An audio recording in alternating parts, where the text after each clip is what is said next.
નમસ્તે, સ્વાગત છે આપનું આપણા કાર્યક્રમમાં કે જેનું નામ છે ગોષ્ઠી વિથ વિકલ્પ કોટવાલ. એક ભારતમાં બે ભારત વસે છે, એક છે ઉત્તર ભારત અને બીજું છે દક્ષિણ ભારત. શું દક્ષિણ ભારતના લોકોએ પોતાની વસ્તી વધારવી જોઈએ?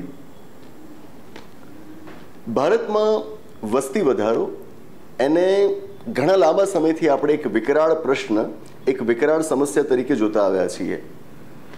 જ્યારે આપણો દેશ આઝાદ થયો ને ત્યારે આપણી વસ્તી અંદાજે 30 થી 32 કરોડ જેટલી હતી. આપણી હાલની વસ્તી અંદાજે 145 કરોડ છે. જો કે 2021ના વર્ષમાં જે વસ્તી ગણતરી ઓફિશિયલી થવી જોઈતી હતી એ હજુ સુધી તો આપણે કરી નથી, એટલે આપણી પાસે ચોક્કસ આંકડા નથી. પણ એવું માનવામાં આવે છે કે આપણી વસ્તી 145 કરોડ સુધી પહોંચી ગઈ છે. મતલબ કે આઝાદી સમયે આપણે જેટલા હતા એના કરતાં આજે આપણે 4 ગણા થઈ ગયા છીએ. ભારતમાં વસ્તી વધારાને વસ્તી વધારા તરીકે હવે નથી જોવાતું, અને વસ્તી વિસ્ફોટ તરીકે જોવાય છે. એને એક વિકરાળ સમસ્યા તરીકે લેખાવાય છે.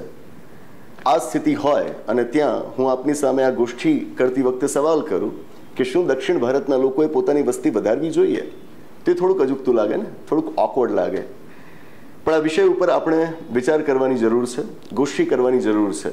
કારણ 2-3 દિવસ પહેલા જ આંધ્રપ્રદેશના મુખ્યમંત્રી ચંદ્રબાબુ નાયડુ પોતાના એક વક્તવ્યમાં દક્ષિણ ભારતના લોકોને આહવાન કરે છે કે આપણે આપણી વસ્તી વધારવી જોઈએ, આપણી વસ્તીમાં આપણે વધારો લાવવો જોઈએ.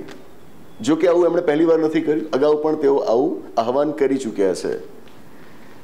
તમને જો ખ્યાલ હોય તો આપણા ગુજરાત રાજ્યની અંદર એક કાયદો છે જેની જોગવાઈ હેઠળ જો તમારે 2 કરતાં વધુ બાળકો હોય તો તમે સ્થાનિક સ્વરાજની સંસ્થાઓની ચૂંટણી ન લડી શકો. પંચાયતો, નગરપાલિકાઓની ચૂંટણી તમે ન લડી શકો. બીજા રાજ્યોમાં પણ આ પ્રકારની વ્યવસ્થા હોય છે. મધ્યપ્રદેશમાં વ્યવસ્થા છે, ઓડિશામાં વ્યવસ્થા છે, રાજસ્થાનમાં પણ વ્યવસ્થા છે. હજુ 2021ના જ વર્ષમાં જ હમણાં જ આસામ રાજ્યની સરકારે એક કાયદો બનાવ્યો કે જો તમારે 2 કરતાં વધુ બાળકો હશે તો તમે ત્યાંની રાજ્ય સરકારની નોકરી માટે ગેરલાયક ઠરશો. કહેવાનો મતલબ એ છે કે આપણા દેશમાં રાજ્યના સ્તર પર આવા પ્રયત્નો થયેલા છે કે તેઓ 2 કરતાં વધુ બાળકો હોય તો એમને સ્થાનિક સ્વરાજની સંસ્થાઓમાં સભ્યપદ માટે તેમજ રાજ્ય સરકારની નોકરીઓ માટે ગેરલાયક સમજે. બિલકુલ એ જ પ્રમાણે કેન્દ્રીય સ્તર પરથી વસ્તી વધારાને નિયંત્રણમાં લેવા માટે છેક 1952ના વર્ષથી ફેમિલી પ્લાનિંગ પ્રોગ્રામ્સ ચાલતા આવ્યા છે. આપણે એવા કાયદાઓ બનાવ્યા છે કે જેથી લોકો વધુ બાળકો ન રાખે. ચંદ્રબાબુ નાયડુ પોતાના વક્તવ્યમાં કહેતા હતા કે આપણે ત્યાં પણ આવો એક કાયદો હતો કે જો 2 થી વધારે તમારા બાળકો હોય તો તમે પંચાયતો, મ્યુનિસિપાલિટીઝના ઇલેક્શન્સ ન લડી શકો. આપણે કાયદો કાઢી નાખ્યો અને હવે આપણે એક નવો કાયદો લાવવાનું વિચારી રહ્યા છે કે જેમાં જો તમારે 2 કરતાં વધુ બાળકો હોય, મતલબ કે તમારો પરિવાર મોટો હોય, તો સરકાર તરફથી તમને ચોક્કસ લાભો આપવામાં આવશે. Government would incentivise you for having a bigger family. આ કેવી વિચિત્ર વાત! એક બાજુ આપણે વસ્તી વધારાને નિયંત્રણમાં લાવવાની વાત કરી રહ્યા છીએ અને બીજી બાજુ કોઈ રાજ્યના મુખ્યમંત્રી ઓપનલી લોકોને કહી રહ્યા છે કે તમે વસ્તી વધારો. શું છે આની પાછળનું ગણિત? શું છે આની પાછળની વાત? સમજીએ. દક્ષિણ ભારતની વસ્તી ખરેખર ઘટી રહી છે.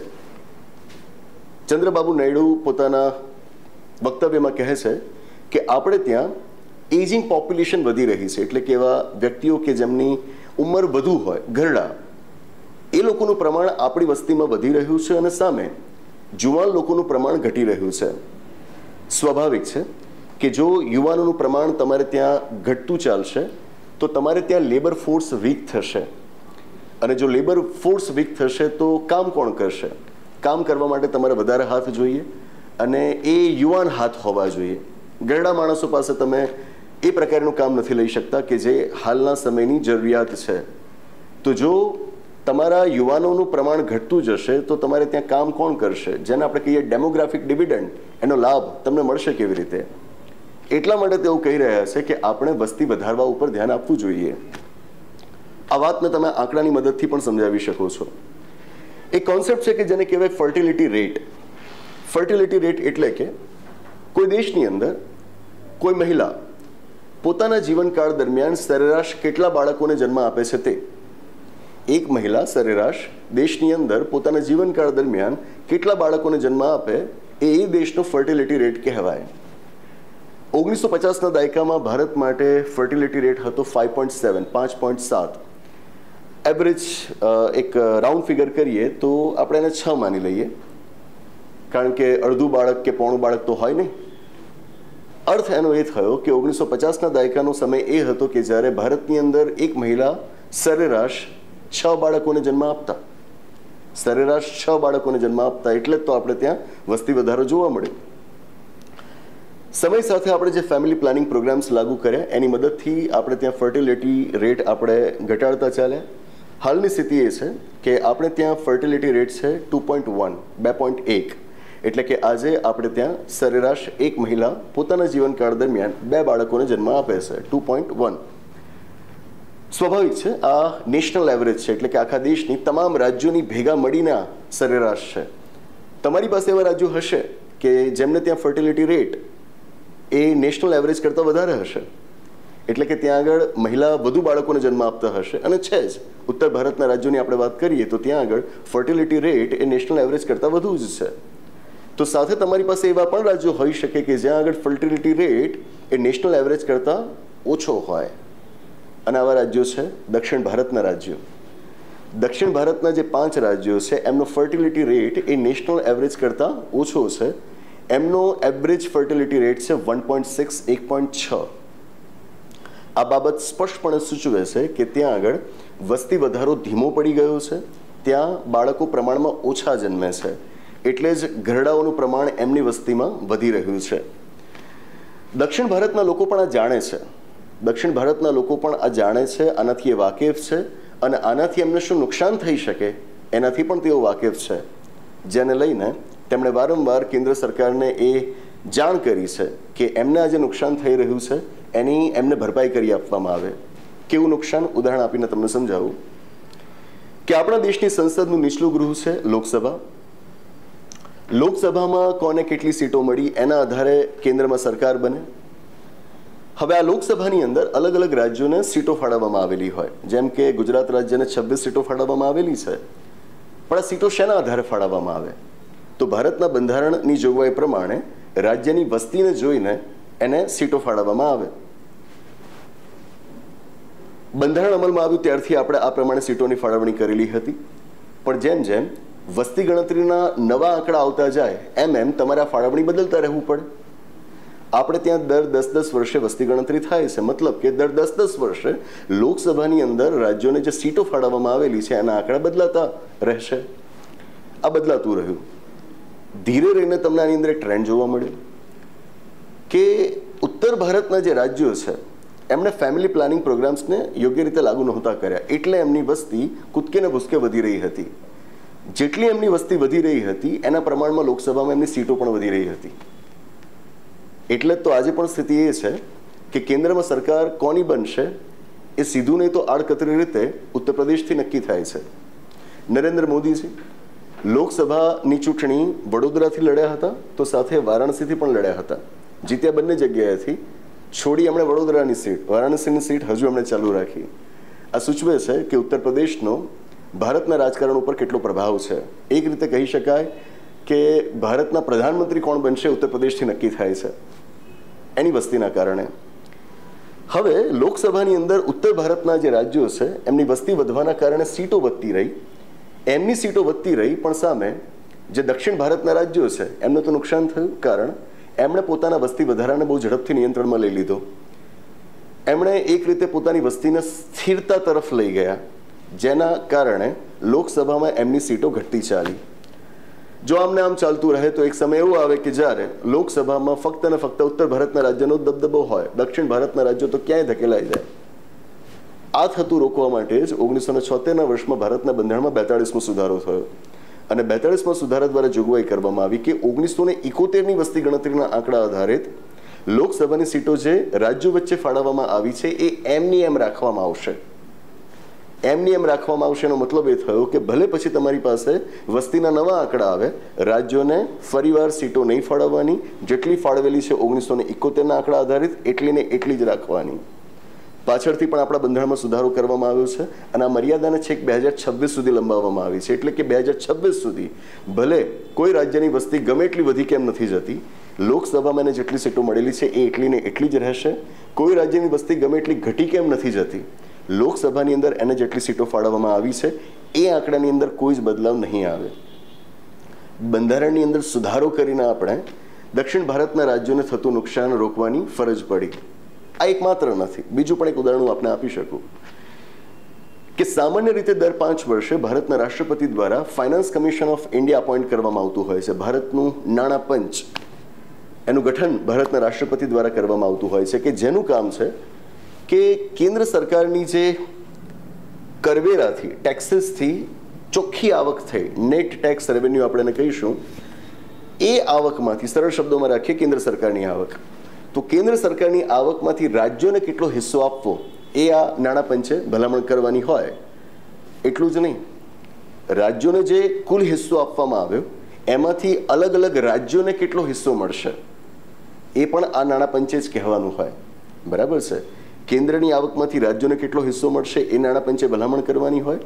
રાજ્યોને જે કુલ હિસ્સો આપવામાં આવ્યો એમાંથી અલગ અલગ રાજ્યોને કેટલા પૈસા મળશે એ પણ આ નાણાં પંચે જ કહેવાનું હોય.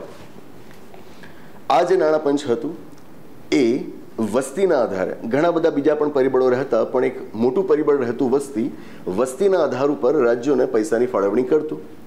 જેનો સીધો અર્થ એ થાય કે જો કોઈ રાજ્યની વસ્તી વધારે છે તો એને નાણાં પંચની ફાળવણી પણ વધારે થશે, અને જો કોઈ રાજ્યની વસ્તી ઓછી છે તો એને નાણાં પંચની ફાળવણી પણ ઓછી થશે. આ ચાલતું આવતું હતું. આના કારણે પણ દક્ષિણ ભારતના રાજ્યોને સ્વાભાવિક રીતે નુકસાન જ થવાનું હતું. અને એટલે જ નાણાં પંચો માટે પણ એ સ્પષ્ટ નિર્દેશ આવી ગયો હતો કે એમણે પણ 1971ના આંકડા આધારિત જ પોતાના પૈસાની ફાળવણી કરવી. પણ હમણાંથી જે નાણાં પંચ આવ્યા છે, છેલ્લા 2 નાણાં પંચ, એમને આપ જોશો તો એ પણ હવે 2011ની વસ્તી ગણતરીના આંકડાઓને ધ્યાન પર લઈ રહ્યા છે. જો 2011ની વસ્તી ગણતરીના આંકડા આધારિત રાજ્યોને નાણાં પંચ દ્વારા ફાળવણી કરવામાં આવે તો સ્વાભાવિક રીતે દક્ષિણ ભારતના રાજ્યોને નુકસાન જ જાય. કારણ ઉત્તર ભારતના રાજ્યોએ તો વસ્તી વધારાને નિયંત્રણમાં લેવામાં માન્યું જ નથી. એમની વસ્તી વધતી જ ચાલી છે, વધતી રહી છે, એટલા માટે એમને ફાળવણી પણ વધારે થશે. દક્ષિણ ભારતના રાજ્યો એમણે પોતાના વસ્તી વધારાને નિયંત્રણમાં લઈ લીધો છે, એટલા માટે એમના નાણાં પંચ દ્વારા કરવામાં આવતી ફાળવણી પણ ઓછી થશે. આ નુકસાન તેઓ જાણે છે અને એટલા જ માટે તેઓ વારંવાર આ અંગેની રજૂઆત કરતા રહ્યા છે. There is always north south divide within India. ઉત્તર અને દક્ષિણ ભારત વચ્ચેનો વિવાદ પહેલેથી રહ્યો છે, પણ હું આપને એ મુદ્દો સમજાવવા માંગુ છું કે આ માત્ર કલ્ચરલ ડિવાઇડ નથી. આપણે સાંસ્કૃતિક દ્રષ્ટિએ ભિન્ન છીએ, માત્ર એ એક જ દ્રષ્ટિબિંદુથી આ વાતને ન જોવાય. એની અંદર કાનૂની બિંદુઓ પણ રહેલા છે અને સાથે એની અંદર આર્થિક બિંદુઓ પણ રહેલા છે. એને પણ આપણે ધ્યાન પર લેવું રહ્યું. નાઉ 2020ના વર્ષમાં આપણું જે નેશનલ કમિશન ફોર પોપ્યુલેશન છે, પોપ્યુલેશન માટેનું એક રાષ્ટ્રીય સ્તરનું પંચ છે, એનો એક રિપોર્ટ પબ્લિશ થયો હતો. અને રિપોર્ટની અંદર એમણે કહ્યું હતું કે જે સ્થિતિ અત્યારે આપણે જોઈ રહ્યા છીએ એ પ્રમાણે આવનારા વર્ષોમાં ભારતમાં જે પોપ્યુલેશન ગ્રોથ જોવા મળશે, વસ્તીનો વધારો જોવા મળશે, વસ્તીની વૃદ્ધિ જોવા મળશે, એ પોપ્યુલેશન ગ્રોથના દરમાં, એના રેટમાં જે 5 દક્ષિણ ભારતના રાજ્યો છે એમનું યોગદાન હશે માત્ર 9%. ઇન્ડિયાના ટોટલ પોપ્યુલેશન ગ્રોથમાં સધર્ન સ્ટેટ્સ, દક્ષિણ ભારતના રાજ્યો એ માત્ર 9% જ કોન્ટ્રીબ્યુટ કરશે. આ ગંભીર સ્થિતિ કહેવાય. આ તમામ પાસાઓને ચકાસીને આપણે ચોક્કસથી એ વાત પર સહેમત થઈ શકીએ કે દક્ષિણ ભારતમાં ખરેખર વસ્તી ઘટી રહી છે, વસ્તી વધારો એ ધીમો પડી ગયો છે. તો આનું સોલ્યુશન શું? આનું સોલ્યુશન શું? વસ્તી વધારવી તે? હા, કદાચ આ પણ સોલ્યુશન કોઈકના માટે હોઈ શકે, પણ હું કહીશ કે it is more of a political solution. More of a political solution. થોડાક વખત પહેલાં જ્યારે એ રિપોર્ટ વહેતા થયા કે હવે ભારત વસ્તીની દ્રષ્ટિએ વિશ્વમાં પહેલા ક્રમે પહોંચી ગયો છે. અત્યાર સુધી ચીન હતું, ચીનને પાછળ રાખીને હવે આપણે પહેલા ક્રમે પહોંચી ગયા છીએ. અને આ વાત ખુદ યુનાઇટેડ નેશન્સે કહી હતી. સંયુક્ત રાષ્ટ્ર સંગઠને જ ખુદ આ વાત કહી હતી કે હવે વસ્તીની દ્રષ્ટિએ પહેલા ક્રમે ભારત છે. હવે તમે એનો રિપોર્ટ એક વાંચજો. જે રિપોર્ટની અંદર ભારતની સામાજિક આર્થિક સ્થિતિ વિશે લોકોએ અહેવાલ આપ્યો છે. યુનાઇટેડ નેશન્સ પોતાના અહેવાલમાં કહે છે કે ચોક્કસથી દક્ષિણ ભારતના રાજ્યોની વસ્તી ઘટી રહી છે, પણ એ કોમ્પન્સેટ થઈ શકે. કેવી રીતે કોમ્પન્સેટ થઈ શકે? તો કહે છે કે ઉત્તર ભારતના જે રાજ્યો છે તે અને જે પૂર્વીય રાજ્યો છે તે આ વિસ્તારોમાંથી જો સધર્ન ઇન્ડિયામાં માઇગ્રેશન વધે, દક્ષિણ ભારતની અંદર જો સ્થળાંતર વધે યુવાનોનું ઓબ્વિયસલી, તો આનાથી જે બેલેન્સ તૂટ્યું છે એ કદાચ ભરપાઈ થઈ શકે. મતલબ કે આનું સોલ્યુશન એવું લાવવાની જરૂર નથી કે દક્ષિણ ભારતના લોકો એ વધુ બાળકોને જન્મ આપે, પોતાની વસ્તી વધારે. આનું એક આઈડિયલ સોલ્યુશન એ હોઈ શકે કે નોર્થ ઇન્ડિયા અને ઇસ્ટર્ન ઇન્ડિયાથી વધુને વધુ માઇગ્રેશન્સ થાય સાઉથ ઇન્ડિયાની અંદર, તો બેલેન્સ થઈ જાય. બરાબર, આવો એક મુદ્દો એમણે પોતાના રિપોર્ટની અંદર સૂચવેલો હતો. અને હું અંગત રીતે પણ માનું છું કે આપણે ધર્મ, જાતિ, પ્રદેશ આ બધામાં એટલા બધા વહેંચાયેલા છીએ કે આપણે એક રાષ્ટ્ર હજુ સુધી બની શક્યા નથી.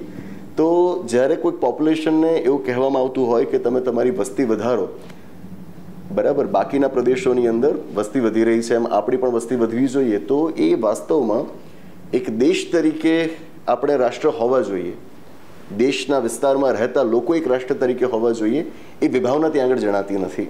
કારણ કે આપણે દેશના અન્ય વિસ્તારના લોકોને પારકા તરીકે જોઈએ છીએ અને આપણે ચોક્કસ વિસ્તારને આપણો પોતાનો માનીએ છીએ, એની પોપ્યુલેશન વધારવા માંગીએ છીએ. મતલબ કે સૂચવે છે કે આપણે આખા દેશની વસ્તીને આપણા પોતાના હોય એમ નથી જોતા. તો વધુ સારું સોલ્યુશન આ કહેવાય કે દક્ષિણ ભારતના રાજ્યોની અંદર અહીંયાથી માઇગ્રેશન્સ વધે. બધા છેવટે છીએ તો ભારતીયો જ, બરાબર, અને આમ કરીને પરિસ્થિતિ બેલેન્સ થાય એ કદાચ વધુ સારું સોલ્યુશન રહેશે. સાથે વધુ એક વાત એ પણ આપને જણાવું કે યુનાઇટેડ નેશન્સના રિપોર્ટ પ્રમાણે ભારતની વસ્તી છેક 2064 સુધી વધતી રહેવાની છે. આપણું જે પોપ્યુલેશન ગ્રોથ છે એ ચાલુ જ રહેવાનો છે, 2064 સુધી એ ચાલુ રહેશે. અને ત્યારે લગભગ આપણી વસ્તી 167 કરોડ જેટલી થઈ ગઈ હશે. અત્યારે જે 145 કરોડ છે એ ત્યારે 167 કરોડની આસપાસ થઈ ગઈ હશે. અને પછી આપણા પોપ્યુલેશન ગ્રોથમાં એક રીતનો ડિક્લાઇન શરૂ થશે, જેવું ચીનમાં જોવા મળ્યું. ત્યાં આગળ વસ્તી વધારા બાદ હવે ડિક્લાઇન જોવા મળ્યો છે, તો ઘટાડો, ડિક્લાઇન મીન્સ ઘટાડો, તો એવો જ ઘટાડો ભારતની અંદર પણ વસ્તી વધારામાં જોવા મળશે 2064 પછી. આવું યુનાઇટેડ નેશન્સનો રિપોર્ટ કહે છે. મતલબ કે હજુ 40 વર્ષ સુધી, આવનારા 4 દાયકા સુધી ભારતની અંદર પોપ્યુલેશન ગ્રોથ આવો રહેવાનો છે. આ જ પોપ્યુલેશન ગ્રોથ એને એક સમસ્યા તરીકે ન જોતા આપણે એને એક અવસર, એક તક તરીકે જોવું જોઈએ. અને એ વાત હું તો શું કહું, બહુ મોટા સ્કોલર્સ આ પહેલાં કહી ગયા છે કે આપણને આનો લાભ મળે છે કે આપણે ત્યાં યુવાનોનું પ્રમાણ ખૂબ સારું છે.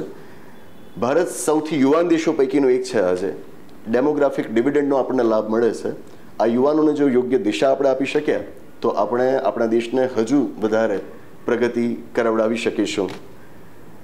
દક્ષિણ ભારતના રાજ્યો વિશે એવું માનવામાં આવ્યું છે કે એ સોશિયો ઇકોનોમિક ઇન્ડિકેટર્સમાં ઘણા આગળ વધી ગયા. સામાજિક અને આર્થિક ધોરણે એમણે ઘણી પ્રગતિ સાધી અને ખાસ તો મહિલા શિક્ષણ ઉપર એમણે ખૂબ ભાર મૂક્યો. શિક્ષણનું પ્રમાણ જેટલું વધતું જાય એની સાથે પોપ્યુલેશન ગ્રોથ પણ કંટ્રોલમાં આવતો જાય. દક્ષિણ ભારતના રાજ્યોની અંદર આ થયું છે, ઉત્તર ભારતના રાજ્યોમાં થયું નથી, કારણ કે ત્યાં આગળ એજ્યુકેશનને હજુ એટલું મહત્વ આપવામાં આવતું નથી.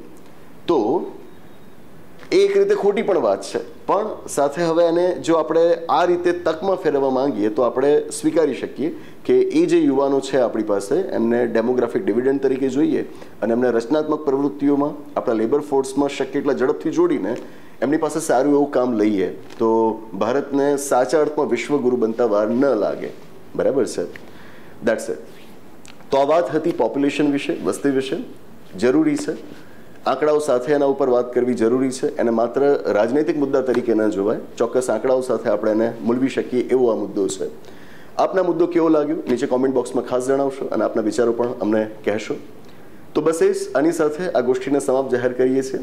આવનાર એપિસોડમાં આવી જ કોઈક નવી વાત સાથે, એક રસપ્રદ ચર્ચા સાથે, એક નવી ગોષ્ઠી સાથે પાછા મળીશું. આભાર, નમસ્તે.